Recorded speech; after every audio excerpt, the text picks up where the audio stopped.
Bonjour à toutes et à tous, Thomas Gillard, enseignant d'histoire-géographie au collège lycée Notre-Dame de Guingamp. J'ai fait un petit trajet depuis le nord de la Bretagne pour vous parler d'un sujet, d'une population qui vient aussi du nord, non pas celle des Côtes d'Armor, mais bien sûr les Vikings, à travers leurs incursions au Moyen-Âge, entre les 8e et les 12e siècles.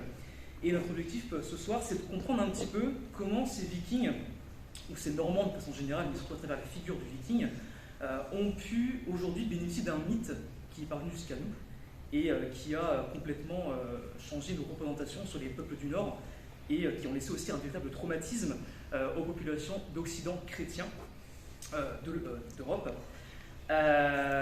et ont érigé ces populations au rang de vainqueurs, pour le coup, on pourrait le dire, de l'histoire. Alors, je voudrais commencer cet exposé par une citation du moine historien Hermantère qui raconte les incursions normandes qui ont touché le monastère de Noirmoutier. Il nous dit, je cite, « Ces barbares s'abattaient souvent sur le port de l'île, se conduisaient comme des gens féroces et dévastaient tout. Les habitants préférèrent s'enfuir plutôt que de courir le risque d'une extermination. Les Normands répandaient sans cesse l'épouvante dans l'île, leur infligeaient des pertes sensibles et les tourmentaient de toute manière. Nos religieux, craignant que nos cruels ennemis ne déterrassent le sarcophage de Saint-Philibert et ne jetassent au vent ou dans la mer ce qui le renferme, comme ils l'ont fait en Bretagne, dit-on, pour les reliques d'un certain saint, voulurent se soustraire à cette dangereuse domination en prenant la fuite. » Fin de la citation, c'est un extrait de ces Translationes et Miracula datés du IXe siècle. Alors, ce qui vient à l'esprit directement, quand je lis Hermantère, c'est ceci. Alors là, c'est une image que j'ai trouvée sur Google, tout simplement. J'ai tapé Viking sur Google et j'ai eu cette représentation assez cliché, mais finalement qui nous est parvenue avec aussi des écrits comme celui d'Hermantère. À savoir, voilà, une personne assez farouche, l'air agressif, avec ce fameux casque à cornes qui est un critique un petit peu de cette représentation.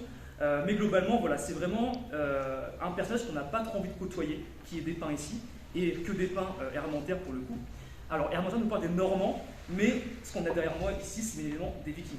Donc c'est vraiment la figure viking qui va construire le mythe normand. On est d'accord là-dessus. Alors tout d'abord, petit focus sur le mot viking. Le mot viking vient du norrois viking, qui signifie ceux qui partent outre-mer afin de s'enrichir. Donc ça renvoie plutôt à un mode de vie et non pas à un peuple. On parle plutôt de Scandinaves pour en qualifier un peuple, ou de Danois, de Norrois, de Normands, mais en aucun cas les Vikings qui sont un mode de vie, donc afin de s'enrichir par le commerce maritime. Ces Vikings, en l'occurrence, réalisent des expéditions qui nous sont datées d'entre les 8e et 12e siècles, qu'on appelle l'expansion viking pour le coup, et qui font partir les Vikings depuis, alors, est-ce qu'on le voit? Je pense oui.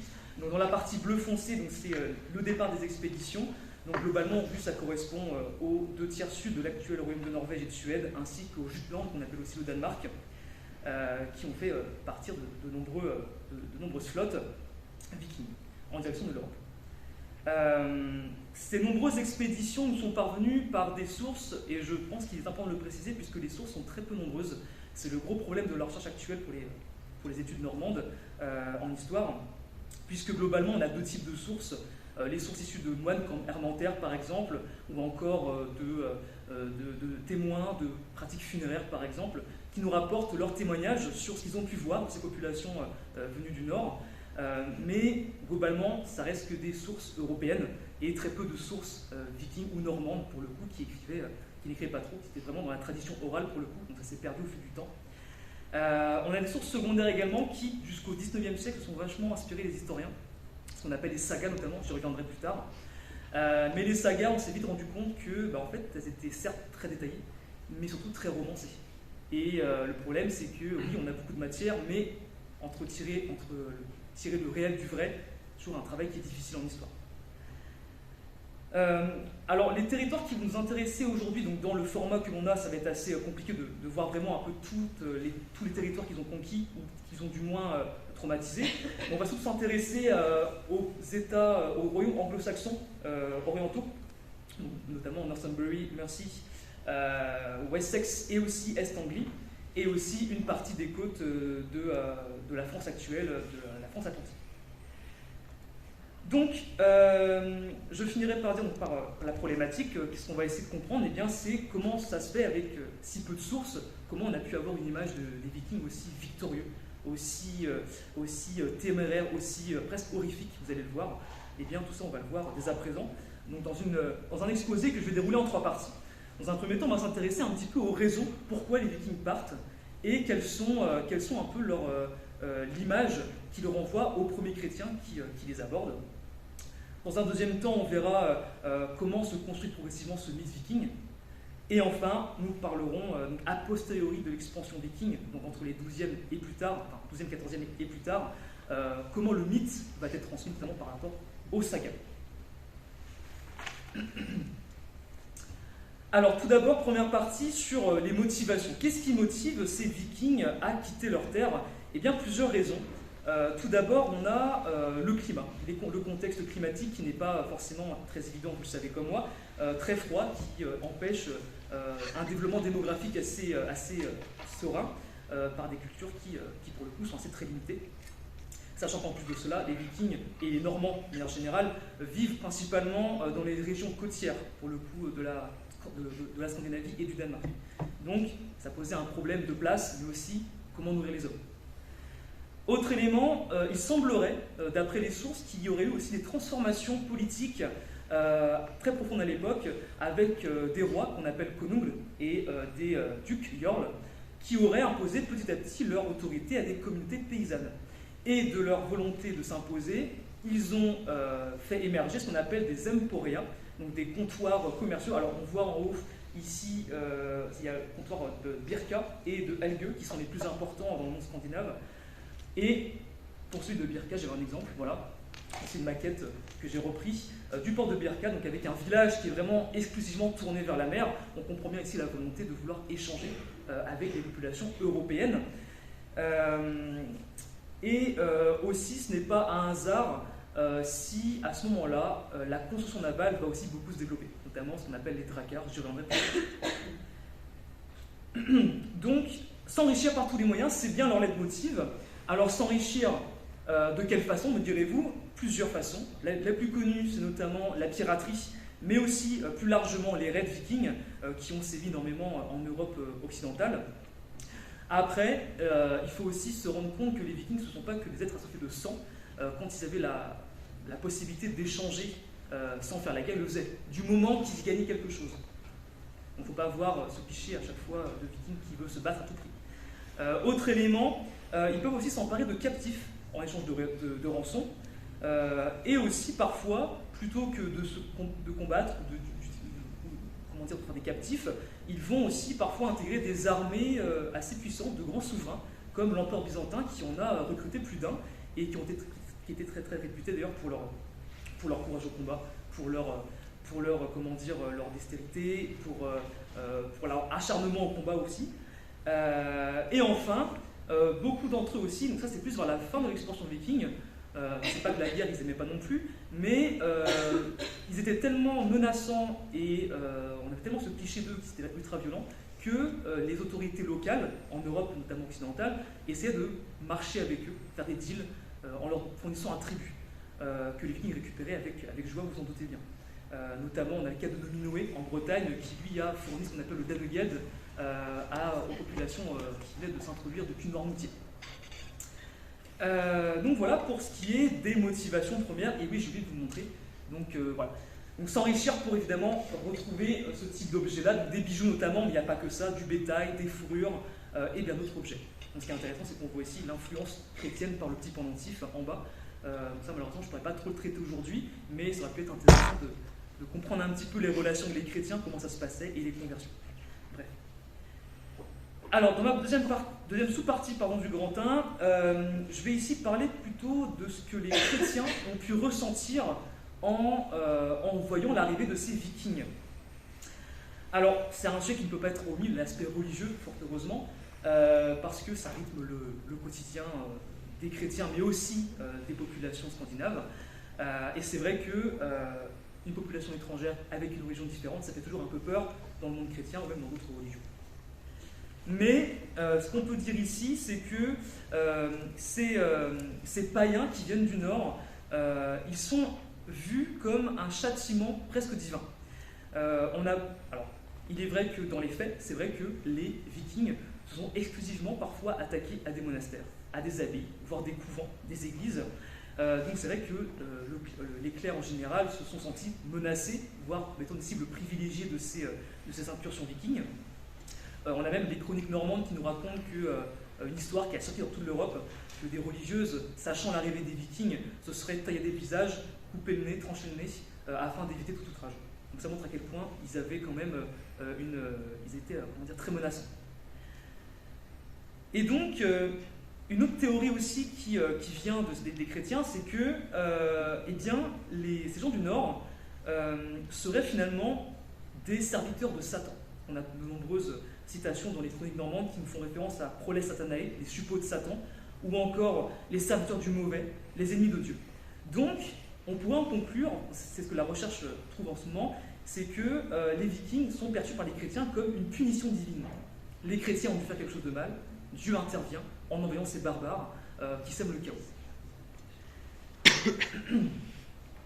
D'ailleurs, on a de nombreuses mentions qui dépeignent les attentats contre l'Église avec un grand E, en disant, donc c'est Antoine de Vital qui nous dit que, je cite, alors hop, tac, donc Björn Jarnsa, Côte de Fer, exerçant durant 30 ans sur les chrétiens son insatiable fureur, les peuples sans défense furent mis à mort, les moines et les clercs dispersés, et les corps des saints furent abandonnés, sans culte dans leurs tombeaux, au milieu des églises détruites, ou transportés dans les lieux lointains par leurs prieux adorateurs. On a d'autres citations de l'abbé du Moulin qui nous dit que les villes sont mises à sac, les temples profanés, les temples pillés et déserts donnèrent sujet de craindre les Normands et de les appeler, on le retrouve ici, le fléau de Dieu. Donc on a bien une dimension divine qui intervient ici.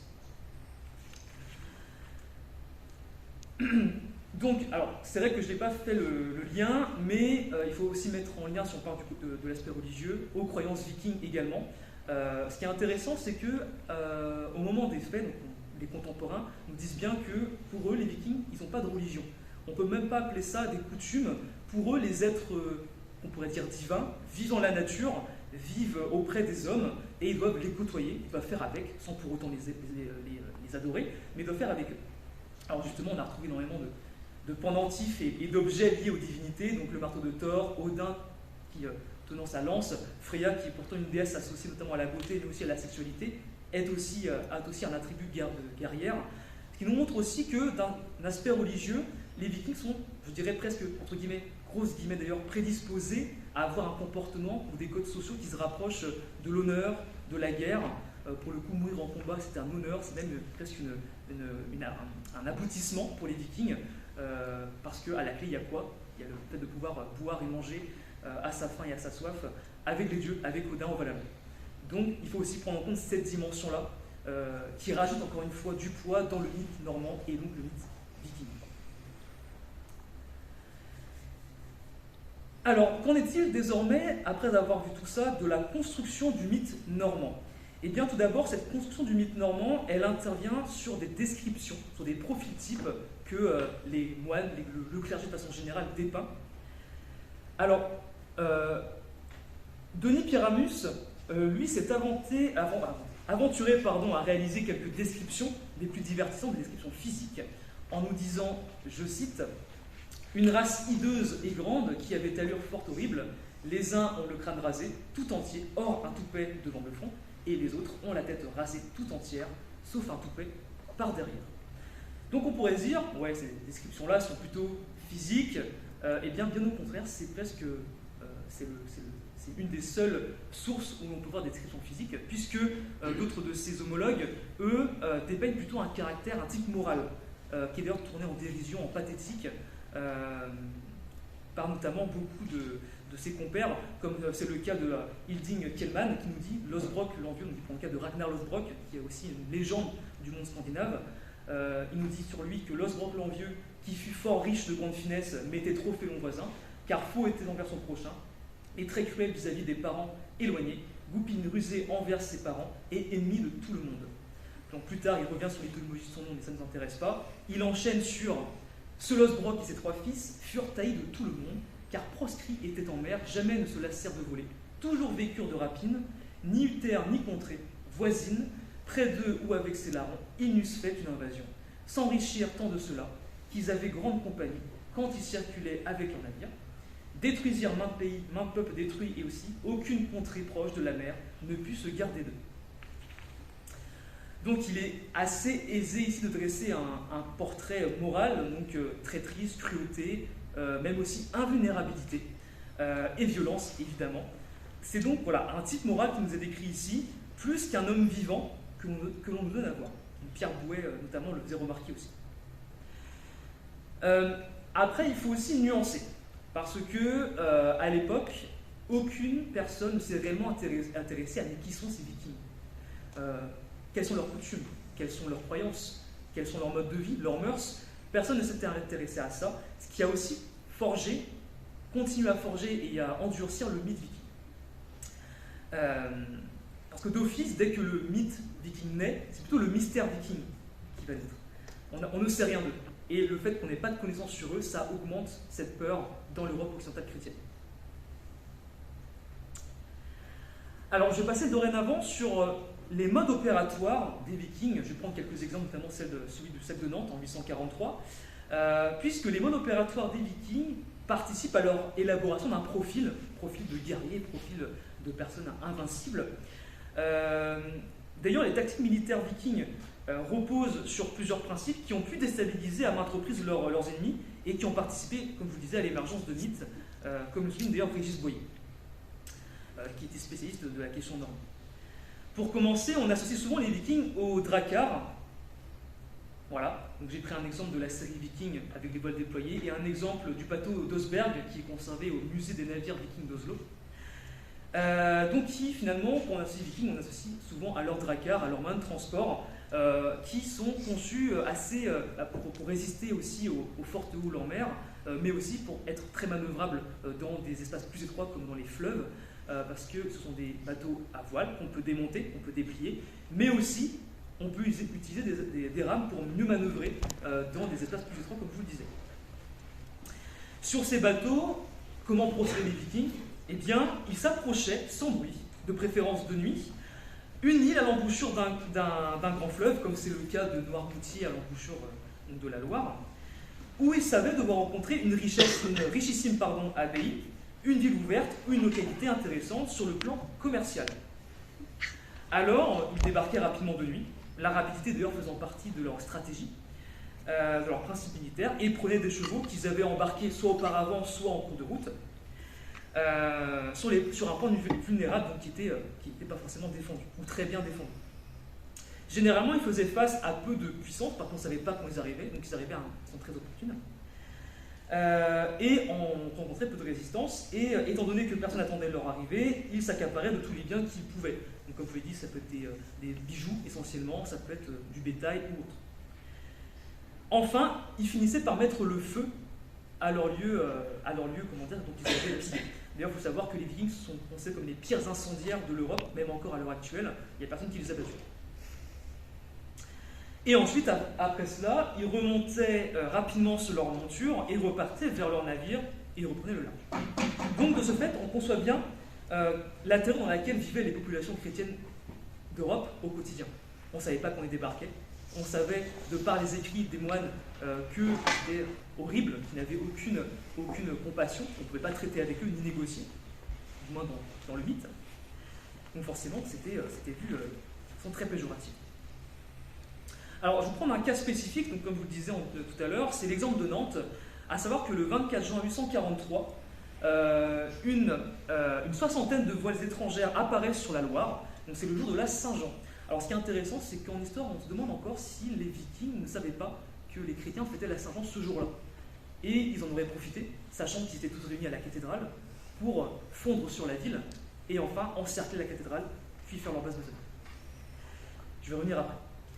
Donc, le jour de la Saint-Jean, où à ce moment-là, c'est l'évêque de Gohard de Nantes qui avait prévu une messe à l'occasion, et qui avait rassemblé une bonne partie des fidèles à la cathédrale, ce qui était profitable pour les Vikings qui rentrent très aisément au sein de la ville en direction de la cathédrale.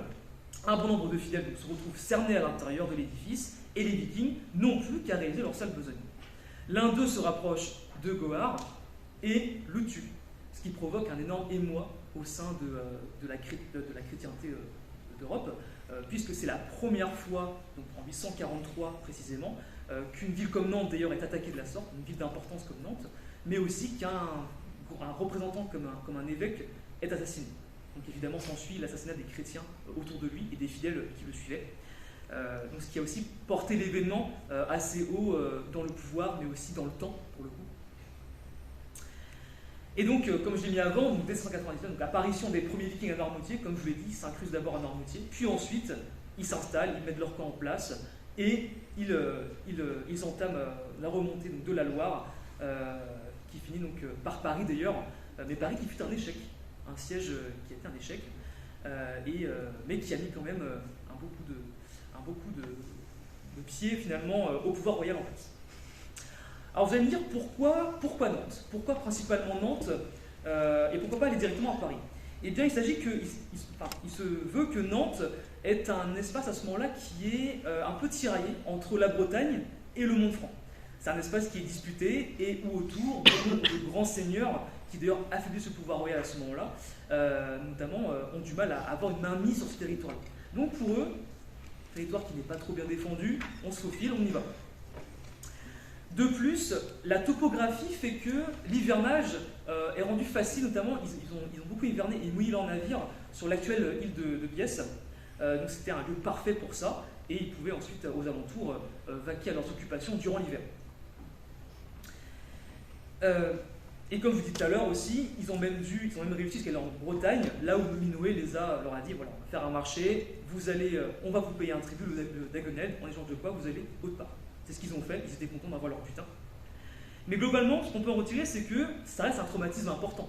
Ce sac de Nantes, c'est un traumatisme important, car un représentant, comme je vous dis, du clergé a été tué devant les yeux des fidèles, et après cela, ça s'est levé en légende. Goar est sorti de cela en martyr et en saint. Donc ça a vraiment porté un coup d'arrêt de ce côté-là. Et qui contribue forcément à, encore une fois, élever au rang de vainqueur le rang, du moins les Vikings. Voilà pour ce qui est de ces modes opératoires. Alors d'autres conflits ont eu lieu, j'aurais bien passé aussi mon temps de vous parler de l'East Anglie, de l'Ansumbury, mais globalement ce qu'on peut en retenir, c'est qu'à part le Wessex qui a su lutter avec Alfred le Grand notamment, les autres royaumes ont été complètement décimés parce que les Vikings se sont au fur et à mesure enhardis.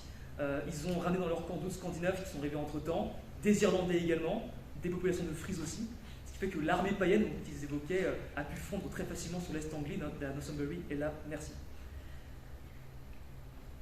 Donc, comme dernière partie, je vous propose donc de vous parler un peu de a posteriori, comment le mythe viking, a posteriori donc, du mythe normand et surtout de l'expansion viking, comment aujourd'hui on a pu avoir tout cet imaginaire lié à ces populations. Et bien notamment grâce aux sagas, les sagas qui ont un impact dans tout cela, puisque donc, le mot vient d'ailleurs du norrois segia, qui veut dire raconter, en norrois d'ailleurs, c'est pas en norrois, oui, et il désigne une œuvre en prose propre à l'Islande médiévale. Pour le coup, c'était d'abord les Islandais qui proposaient cela, composée entre la fin du XIIe et du XIVe siècle en norrois. L'auteur est souvent anonyme, sauf quelques rares cas. Mêlant récits historiques, fiction et légende, la saga relate la vie de grands personnages ou encore des événements historiques comme la colonisation de l'Islande. Alors elles sont considérées comme des sources de premier choix jusqu'au XIXe, comme je vous l'ai dit, donc ça a changé après, mais c'est qu'à partir du XIXe qu'elles sont remises en question. Alors même si elles sont encore traitées ces sources-là, il ne faut pas non plus penser l'inverse, mais on prend énormément de recul sur tout ça. Alors, à qui sont-elles destinées ces sagas? Eh bien, on suppose qu'elles étaient racontées durant les grands froids hivernaux et qu'elles servaient aussi au moment des banquets, voilà, de raconter des histoires assez légendaires, assez incroyables sur des anciens rois qui ont marqué leur temps en Scandinavie, mais aussi en Europe occidentale chrétienne. Mais cela n'exclut pas que ces sagas aussi ont pu témoigner de gros problèmes politiques et économiques qu'ont pu traverser les populations à l'époque. Ça, c'est aussi intéressant pour les historiens de savoir ça, qu'ils ont traversé aussi de nombreuses crises. Alors, on a plusieurs types de sagas, je vais les citer globalement. On a les sagas royales, donc, qui narrent la vie d'un roi. Les sagas dites islandaises, qui sont les plus connues, et qui sont précis sur la qualité aussi des portraits de personnages qui sont riches et nuancés. On a les sagas dites de contemporains, qui s'intéressent plus à l'histoire avec un grand H et sont généralement contemporains ou témoins des faits rapportés. Les sagas des temps antiques ou sagas légendaires qui peuvent narrer les faits de Dieu, voilà, des histoires liées aux dieux, ou aux légendes comme Ragnar Lothbrok qui sont vraiment portées en tant que légendes. Et enfin, les sagas dites de chevaliers qui sont réalisées dans des traductions de textes épiques continentaux ou courtois comme la saga de Charlemagne d'ailleurs, qui en est. Donc des sagas qui ont romancé et grossi des actions de certains rois et héros vikings. Donc l'un des plus populaires, on en a parlé tout à l'heure, c'est Ragnar Lothbrok, donc chef de la célèbre attaque infructueuse certes des Vikings sur Paris en 1845. Et nous tenons ici d'ailleurs un parfait mélange de réalité historique, de légende et de déformation, à travers un certain idéalisme héroïque entretenu par les sagas dites légendaires dont il en fait partie. D'autant que la croyance populaire, en particulier dans les Féroé, un des lieux de prédilection des ballades ou folkviseurs, ont conservé le souvenir de ce personnage, car il existe bien une Ragnar saga. La voici, donc là ça a été rédigé et compilé par un certain Nostred en 1880, où justement on y fait référence des poèmes, comme les Krakumal, on en reparlera juste après, qui ont encore une fois inspiré d'autres historiens et d'autres personnalités, comme d'ailleurs Chateaubriand. Alors Rory McTurk, qui est un spécialiste anglais de cette question-là de la saga de Ragnar, nous rapporte le fait qu'il ait été un grand chef viking. Et aussi, vraisemblable, il a vraiment existé, pour le coup, ça c'est pas une légende, il a vraiment existé. Ce héros semble avoir eu plusieurs femmes, d'ailleurs la première étant Thora, ayant été conquise après que Ragnar eût défait un serpent ou un dragon. Après la mort de Thora, il aurait alors épousé Aslog, fille supposée du grand héros Sigurd, qui est le meurtrier du dragon Fafnir, et aussi de la Valkyrie Brynhildir, pour l'accent, surnommée Kraka, Krakumal, on en reparlera après, traduit littéralement par Corneille. C'est pour ça que ceux qui ont vu la série Viking, on a souvent dans les introductions de la série la référence à cette Corneille qui passe souvent dans le générique. Voilà, donc Krakumal, Corneille. Et donc de cette union, deux fils naquirent, donc Eric et Agnar, qui périrent en Suède. Suite à leur décès, Ragnar chargea Azog de les venger, ainsi qu'avec ses autres fils, que vous connaissez sûrement de par les séries et les films, et aussi les histoires, donc Ivar le désossé. Alors pour le coup, on ne sait pas pourquoi on l'a surnommé comme ça, peut-être qu'il était infirme, peut-être, mais on n'a pas de source sûre sur ça. Bjorn, côte de fer, par rapport à sa côte de maille qu'il portait en permanence, ou encore Hvitserk et Sigurd. Donc Ragnar tenta d'envahir par la suite l'Angleterre, mais fut capturé par le roi local Ael, qui le jeta dans la fosse au serpent. Et c'est à ce moment-là que Ragnar aurait justement prononcé ses Krakumal, son poème, en 39 strophes, où il raconte ses 51 batailles qu'il a livrées, et qui déclare attendre que les Valkyries viennent l'emmener chez Odin, et qu'il espère que ses fils le vengeront. Chose faite, puisqu'à sa mort, quelques temps après, ses fils auraient découpé ce qu'on appelle un aigle de sang, ce qu'on appelle le Bloodhorn. Donc c'est le fait de découper la peau du dos, d'en sortir les organes et de tendre la peau et d'en faire une espèce d'aigle, voilà, symbolique. Donc c'est un rite étrange qui faisait très très peur aux chrétiens qui avaient juste une peur, c'est de se faire découper le dos et mourir comme ça. Et ce récit nous montre à quel point la légende a pu s'emparer aussi des faits les plus souvent authentiques et de la sorte contribuer à l'édification, il est vrai, de ce qu'il faut appeler le mythe viking. Les Krakumal notamment ont contribué à l'importance de l'édification de Lothbrok, notamment en tant que légende, mais aussi à faire graviter autour de lui d'autres légendes. Et c'est dans ce poème que l'on trouve d'ailleurs une autre pratique que le Bloodhorn, c'est la König, qui a été très très mal interprétée jusqu'à très récemment. Et en fait, si vous voulez, la König, ça a été interprété comme les Vikings après un combat, ils prenaient le crâne de leurs ennemis, ils le découpaient, ils fendaient le crâne et ils buvaient leur sang à l'intérieur, directement. C'est totalement faux. C'est une mauvaise traduction parce que dans les textes, on dit boire dans l'arbre du crâne. Ça a été très mal traduit puisqu'en fait, il s'agit d'une corne. C'est pas dans un crâne. Et c'est bien la boisson des Vikings, ça peut être de l'alcool ou autre, qui buvait dans une corne de bœuf et non un crâne. Alors pour conclure, eh bien aujourd'hui, qu'en est-il du mythe viking ? Eh bien, jusqu'à l'histoire très récente, le mythe viking a été glorifié, notamment par la propagande nazie, parce qu'il fallait s'emparer de la Suède. Forcément, l'histoire derrière, c'est qu'il faut s'en emparer parce qu'on a des origines vikings très glorieuses de combattants. Donc voilà, c'est une étude de propagande, en l'occurrence, qui a été faite par Harald Damslech. Autre élément encore, plus récemment, forcément, le mythe viking, est-ce aujourd'hui un argument de vente comme c'est le cas du camembert, voilà, usage du branding pour de nombreux produits, mais aussi on a le logo du club de foot de Caen avec cette image typique, encore une fois cliché de ce qu'on a du viking. Donc finalement, est-ce que les vikings aujourd'hui, ce ne serait pas une image de marque, plus que glorifier une image de marque? Une question que je pose, ça va. Mais aussi dans la culture populaire, forcément la série Viking, Thorgal, une BD belge, mais aussi au Japon, Vinland Saga, qui aussi a été très, très popularisé pour ça, mettant en avant voilà, l'honneur, le combat, mais aussi l'aspect plus pacifique. Mais ce qu'on peut en retenir, c'est qu'aujourd'hui, ce mythe viking, même si on a peu de sources, on en a une image de vainqueur par rapport à ses incursions, par rapport au traumatisme des sources primaires pour le coup qui nous sont parvenues. En réalité, il faut nuancer, puisque, je finirai par cela, dans des batailles à la régulière entre deux armées, l'armée royale et l'armée viking, bien souvent c'est eux qui perdaient, puisqu'ils étaient très peu nombreux finalement à être comment dire, sur les territoires européens. Et à la régulière, sur des grandes plaines, une bataille classique finalement, on pourrait dire, ils se font à chaque fois mettre en déroute. Voilà. Donc, à nuancer. Et je vous remercie pour votre écoute.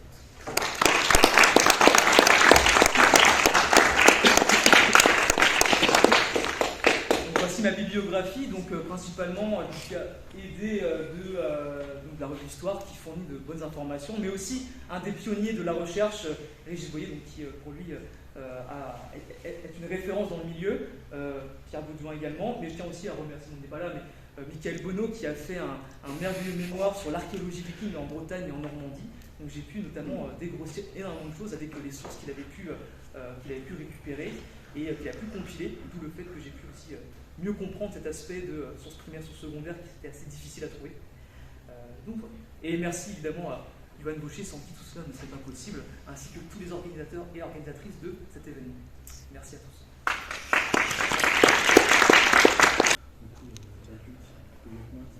Une référence sur son bois de viking, sur ses intrigues, qu'est-ce que vous en pensez? Alors pour le coup, dans ces œuvres populaires que l'on trouve aujourd'hui, donc BD ou autres d'ailleurs, on n'a pas un traitement qui est différent. À mon sens, on va beaucoup plus humaniser ces populations qu'on a souvent qualifiées comme étant des barbares, je l'ai assez bien développé. Et c'est vrai que c'est vraiment ce qui change par rapport à avant, ou dans les premières productions sur ces peuples-là, sur ces populations. Et on a plus voilà, l'aspect humain, parce que c'est vrai que dans toutes les sources qu'on peut voir, que ce soit Hermantaire ou d'autres moines, on qualifie les vikings par le groupe et non pas par la personne, tandis que là, on a vraiment des œuvres qui se concentrent sur des personnages, sur leur parcours, on travaille sur leurs émotions, ce qu'ils ressentent, et c'est en ça que ça change, et c'est en ça aussi que le mythe, il a aussi évolué pour nous.